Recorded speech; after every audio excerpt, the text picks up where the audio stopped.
பிரபஞ்சத்திற்கும் நான் இந்த பூமிக்கு வருவதற்கு காரணமாக இருந்த எனது பெற்றோருக்கும் மற்றும் ஜோதிட சொந்தங்கள் அனைவருக்கும் எனது இனிய மதிய வணக்கத்தை தெரிவித்துக் கொண்டு இந்த மாலை வேளையிலே எனக்கு பேச வாய்ப்பு கொடுத்த வாருங்கள் வளர்வோம் ஜோதிட சங்கத்திற்கும் மற்றும் தர்மராஜ் ஐயா சுந்தரராஜ் ஐயா அவர்களுக்கும் வணக்கத்தை கூறிக்கொண்டு எனது ஜோதிட பதிவை ஆரம்பிக்கிறேன்.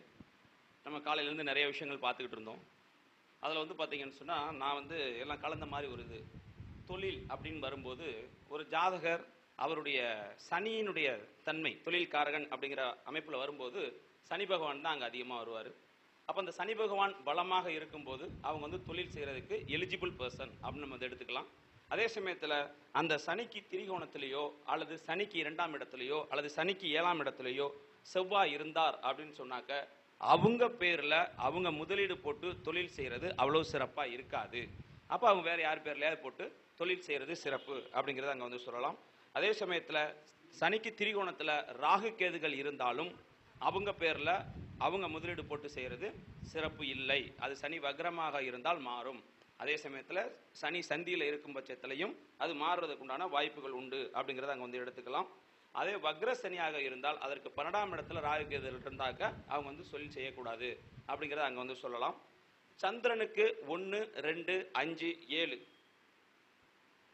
இந்த பாவகங்களில் கிரகங்கள் இருக்கணும். அப்படி இல்லைன்னு சொன்னால் அவங்க தொழில் செய்கிறதும் அவ்வளோ சிறப்பாக கொடுக்காது அப்படிங்கிறத அங்கே எடுத்துக்கலாம். சனிக்கும் 1, 2, 7, 12 இந்த இடங்களில் கிரகங்கள் இருக்கும்போது அவர்கள் தொழில் செய்யலாம். கிரகங்கள் இல்லைன்னு சொன்னால் தொழில் செய்கிறது அவ்வளோ சிறப்பாக இருக்காது அப்படிங்கிறத அங்கே எடுத்துக்கலாம்.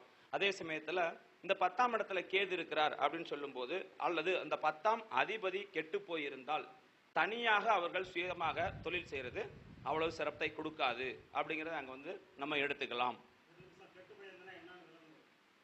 புரியலைங்கய்யா?